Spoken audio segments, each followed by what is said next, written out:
bienvenue dans Clé pour se régénérer. Dans cette deuxième partie de la saison 1, on poursuit notre chemin, mais depuis un espace plus intérieur. Quand le corps se stabilise et que le rythme ralentit, l'écoute s'affine. Certaines vérités deviennent plus audibles. Ici, la régénération ne cherche plus seulement à soutenir, mais à s'intégrer dans le quotidien, dans les choix et dans la relation que tu entretiens avec ton énergie. Un pas à la fois, toujours.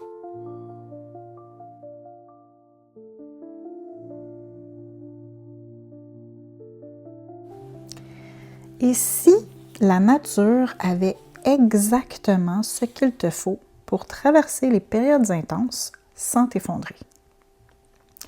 Aujourd'hui, je t'amène dans le monde des plantes adaptogènes. Ces alliés végétales dont on entend beaucoup parler, mais qu'on comprend peut-être pas toujours vraiment. On va garder ça simple, concret et utile. Mon intention? Que tu repartes avec une ou deux clés à intégrer dès cette semaine. Donc, une plante adaptogène, c'est quoi ça? C'est une plante qui aide ton organisme à mieux s'adapter au stress, qu'il soit physique, émotionnel ou mental. Oui, sur les 3 volets. Ce qui la rend unique, c'est sa capacité à réguler. Elle ne calme pas à tout prix et elle ne stimule pas à tout prix non plus. Elle amène ton système nerveux vers un état de stabilité et de résilience.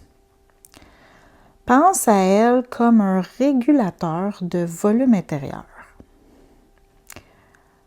Puis en naturopathie, on l'utilise surtout pour soutenir les glandes surrénales. C'est des petites glandes qui sont au-dessus des reins qui gèrent ta réponse au stress, notamment via le fameux cortisol. Quand on vit dans un état de surcharge chronique, c'est souvent là que ça se passe. Je te présente aujourd'hui 4 plantes. La première, l'ashwagandha. L'ashwagandha pour la paix intérieure et le sommeil.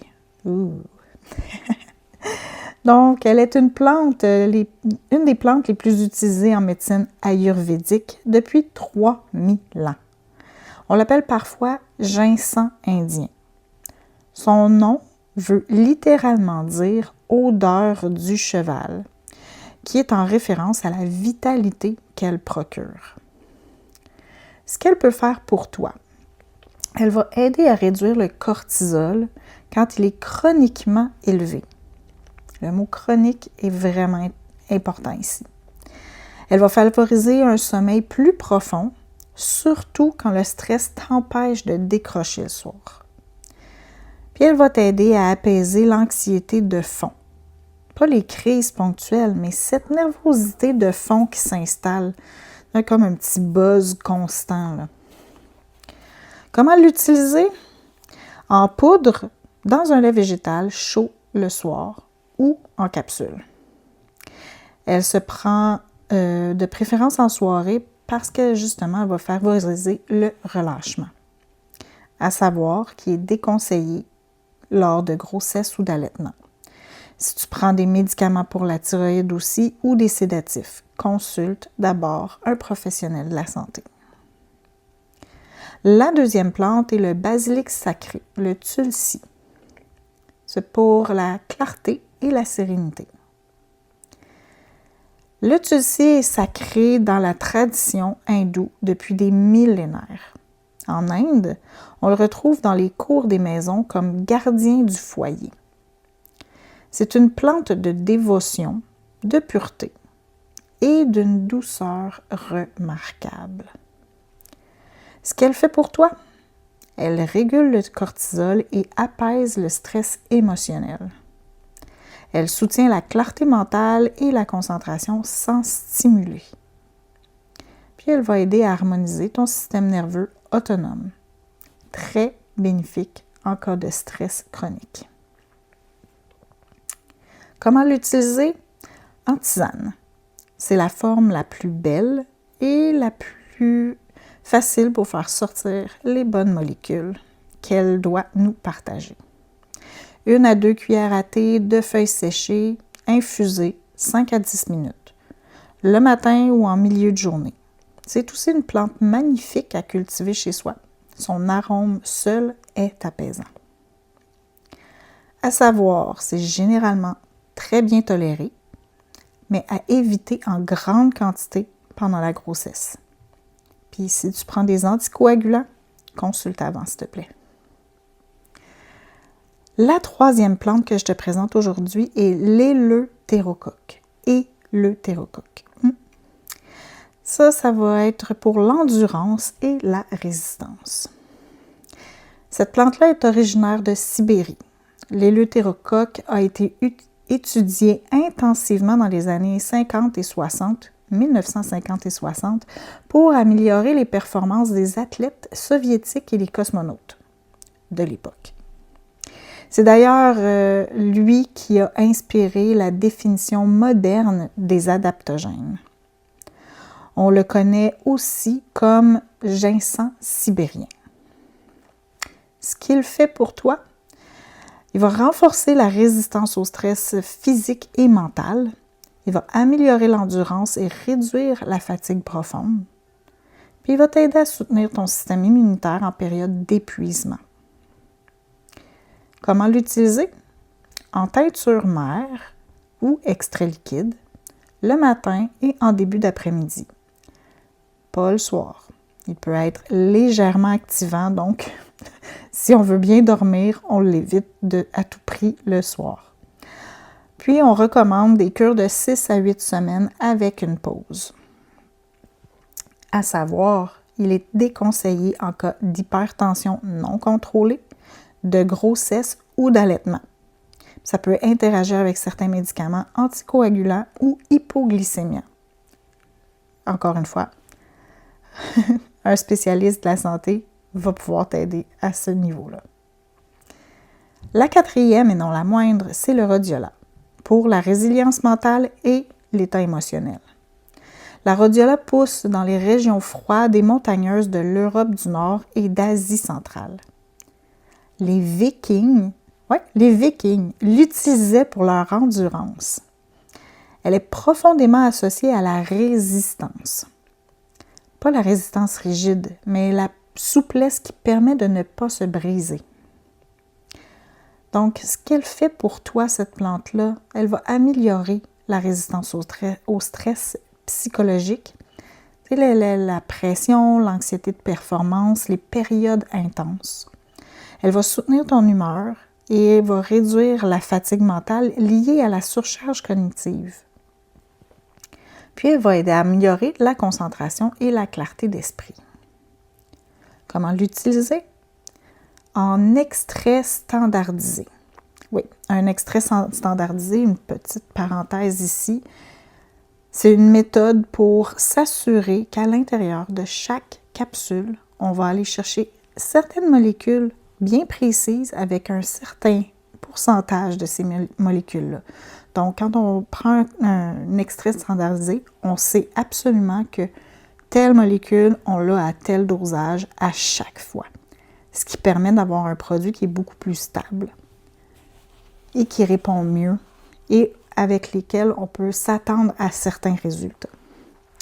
Donc, pour la rhodiola, on prend l'extrait standardisé, de préférence le matin, 30 minutes avant le repas.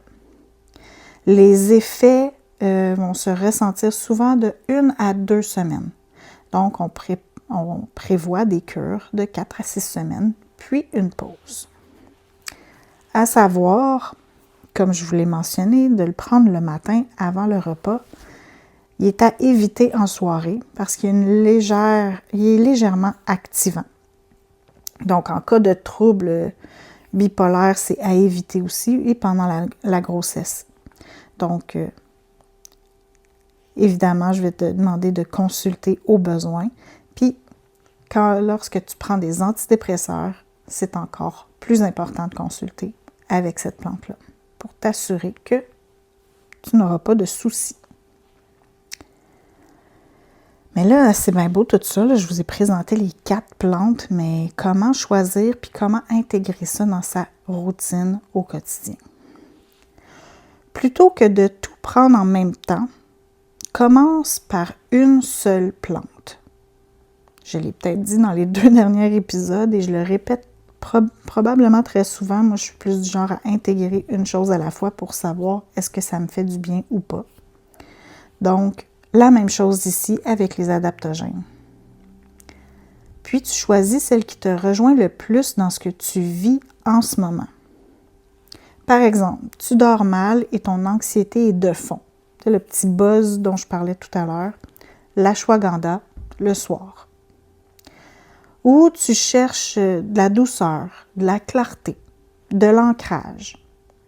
Le tulsi, le basilic sacré, en tisane le matin. Tu traverses une période de surcharge intense et l'eutérocoque, sans aucun doute, en cure. Ton mental tourne à plein régime et ta résilience est à bout, rhodiola le matin. Et une chose importante, les adaptogènes ne sont pas des solutions instantanées. Ces plantes-là travaillent en profondeur sur la durée. Donne-leur au moins 2 à 4 semaines avant d'évaluer les effets.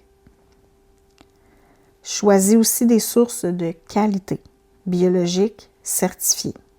La concentration en principes actifs varie énormément selon les fournisseurs et les compagnies. Puis ça fait toute la différence.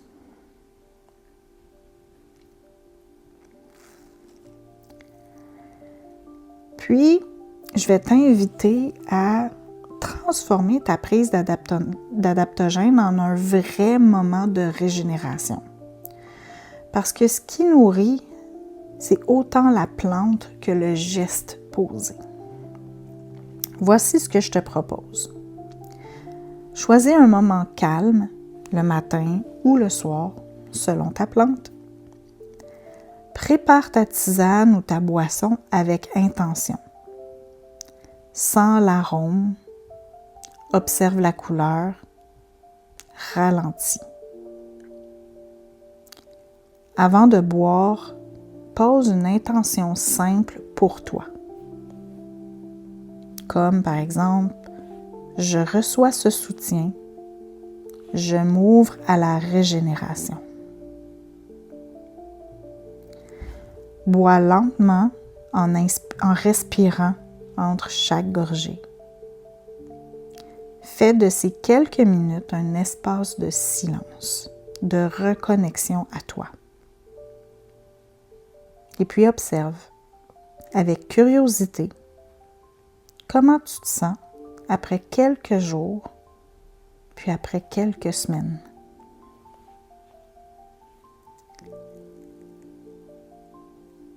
Dans tout ce processus-là, ce n'est pas seulement la plante qui agit.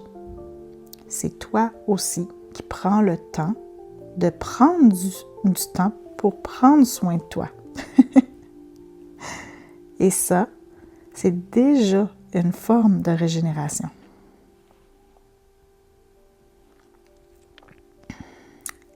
Les plantes adaptogènes sont un pont magnifique entre la sagesse ancestrale et les besoins de notre monde moderne. L'ashwagandha pour la paix intérieure, le tulsi pour la douceur et la clarté, l'éleutérocoque pour l'endurance et le rhodiola pour la résilience. Et ce ne sont pas des béquilles. Rappelle-toi, ce sont des alliés qui vont t'accompagner pendant que tu construis des fondations plus solides. Commence par une seule, celle qui te parle le plus. Et surtout, prends le temps d'écouter ce que ton corps te dit. Il te parle. Il n'attend que ton attention. Merci d'avoir été là pour cet épisode.